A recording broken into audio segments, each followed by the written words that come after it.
நான் சினிமா துறையில நிறைய பேர் நான் சொல்லி கேள்விப்பட்டிருக்கேன், சசிகுமார் சார் மாதிரியான ஒரு ஜெம் இல்லவே இல்லை அப்படின்னு.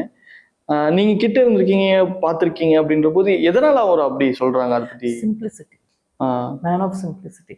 இப்போ நாங்கள் டூரிஸ்ட் ஃபேமிலி பண்ணும்போது எங்களுக்கு ஒரு கேங் இருக்கும், ஒரு 17 பேர் இருக்கும். அதாவது அதில் வந்து நெய்பர்ஸா நடிச்சவங்க. ஃபர்ஸ்ட் டைம் பார்க்கும்போது நாங்கள் 4 பேர் மட்டும் 5 பேர் தான் இருந்தோம். செகண்ட் டே ஷூட் பண்ணுவோம் ஒரு 17 பேரை ஜாயின் ஆகிட்டோம். ஓகே. ஸோ எப்படி ஆயிடுச்சுன்னா நாங்கள் 17 பேர் தான் ஒட்டுக்கா போவோம், ஒட்டுக்கா தான் வருவோம், சாப்பிட போகும்போது ஒட்டுக்கா தான் போவோம், அந்த மாதிரி ஆயிடுச்சு ஒரு ஃபேமிலி. இப்போ வரைக்கும் நாங்கள் அப்படி தான் இருக்கோம். ஸோ எனக்கு ஹஸ்பண்டாக நடிச்சது வந்து செல்வராஜ் ப்ரோன்றது. அவர் கூட ஆல்ரெடி நான் ஒர்க் பண்ணியிருக்கேன். ஸோ வந்து அவரை கிண்டல் அடிக்கிறது, அடிக்கிறது அப்படி எல்லாம் பண்ணியிருக்கோம். எங்களுக்கு தெரியல, மானிட்டர்லாம் அவர் எங்களை பார்க்குறாருன்னு தெரியாது. சசிகுமார் சார் எங்களை பார்த்துட்டு இருக்காரு. நாங்கள் தான் யார் பார்த்தா என்ன பார்க்கலன்னு ஜாலியாக கூத்தடிச்சு சிரிச்சு கும்பாலமா ஷார்ட். அங்கே போனாலும் நாங்கள் கூத்து அதெல்லாமே இருக்கும். எங்களோட சீன் அப்போ மட்டும் போய் நடிச்சுட்டு வந்துடுவோம். ஸோ அப்படி இருக்கும்போது திடீர்னு சசிகுமார் சார் கிளம்பி வந்துட்டாரு.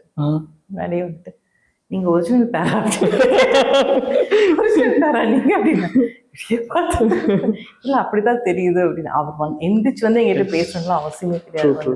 ஸோ அதுலேருந்து எங்கள் மேலே ஒரு இது இருக்கும், அவரோட கண் எங்கள் மேலே இருந்துட்டு ஏதாவது ஒரு கலாட்டா சேட்டைகள் வந்து இவங்க பண்ணிட்டே இருக்காங்க. ஏன்னா அங்கே பார்த்துட்டு இருந்துருக்காங்க, ஏன்னா மைக் அங்கே இருக்குங்காட்டி அங்கே நாங்கள் பேசுறதெல்லாம் போயிட்டு இருந்துருக்கு. இப்போ நான் வேண்டே அவர் வேற யாரோ ஒரு ஆர்டிஸ்ட்க்கு, ஃபீமேல் ஆர்டிஸ்ட்க்கு போய் நின்னா வந்து டெல்லியா என் பக்கத்தில் டெல்லியா அப்படி பிடிச்சி நிற்பேன்.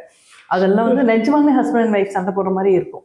ப்ளஸ் எனக்கு டாட்டராக இருந்தாலும் சன்னாக இருந்தாலும் அவனும் வந்துட்டு மம்மி எங்க பாருங்க மம்மி அவர் பாருங்க இங்கே போய் நிற்கிறாரு அதெல்லாம் அவரை பார்த்து கடைசி ஒரு டைம் வந்து ஐ டோன்ட் ரிமெம்பர், நான் போய் அவர்கிட்ட கேட்குறேன், அந்த ஃபோட்டோ கூட என்கிட்ட இருக்கு.